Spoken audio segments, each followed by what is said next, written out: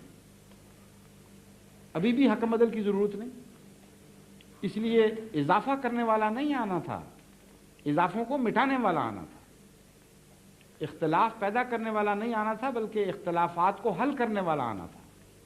اور اس کے لیے اللہ کے نور کی ہدایت ضروری ہے، اللہ تعالیٰ کی طرف سے خاص تعلق ضروری ہے۔ چنانچہ اسی لیے خدا تعالیٰ نے فرمایا لا یمسہ الا المطہرون، کہ قرآن تو ایسی کتاب ہے جو سوائے پاکیزہ لوگوں کے کوئی اس کو ٹچ بھی نہیں، مس بھی نہیں کر سکتا۔ حالانکہ سارے آج کل پاکستان کی عدالتوں میں تو بالخصوص اور باہر بھی قرآن اٹھا کے جھوٹ بولتے ہیں۔ آپ پوچھ لیجئے جو پاکستان کے دوست تشریف لائیں گے ان کو تو پکا پتہ ہے نا کہ کیا ہو رہا ہے، یعنی اکثر گواہ جھوٹے، اتنے اکثر کے بعض ججز نے اپنی تقریروں میں کہا کہ ہمیں ساری زندگی میں اپنے تجربے میں ایک بھی کامل سچا گواہ نہیں ملا، اور سارا حرف گواہ اٹھاتا تھا قرآن کو، تو مس کیا نا انہوں نے، پھر مطہر نہیں تھے کیونکہ قرآن اٹھا کے جھوٹ بول رہے تھے اور مس کیا ہوا تھا۔ صاف پتہ چلتا ہے کہ قرآن کریم چونکہ کتاب مکنون بھی ہے، چھپی ہوئی کتاب بھی ہے، اس کے حقیقی معنی ان کو نہیں، ان کے سوا کو نہیں مل سکتے جن کو خدا خود پاک فرمائے، اس لیے رہنمائی کی ضرورت پڑی، اسی لیے آنے والی کا نام المہدی رکھا گیا، کامل ہدایت یافتہ، اللہ سے ہدایت پانے والا۔ قرآن کے ذریعے اور سنت کے ذریعے تو سارے مسلمان المہدی ہیں، وہ المہدی کیوں کہلائے گا؟ اس لیے کہ خدا خود اس سے کلام فرمائے گا، اس کی رہنمائی فرمائے گا، اس کو ہدایت دے گا، اور اس کی ہدایت کے بغیر وہ کلام نہیں کرے گا۔ ان معنوں میں حقیقت امر یہ ہے کہ گزشتہ سارے انبیاء مہدی تھے۔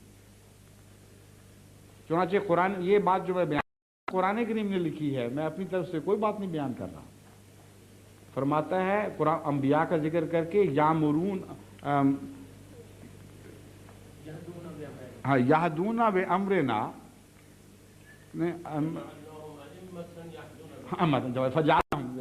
جزاکم اللہ، فجعلناہم ائمۃ یہدون بامرنا، and the remaining you remember this یامرون No, not after this.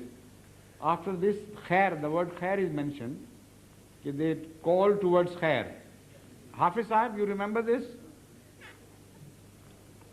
Hafiz Sahib? No, that is a different verse.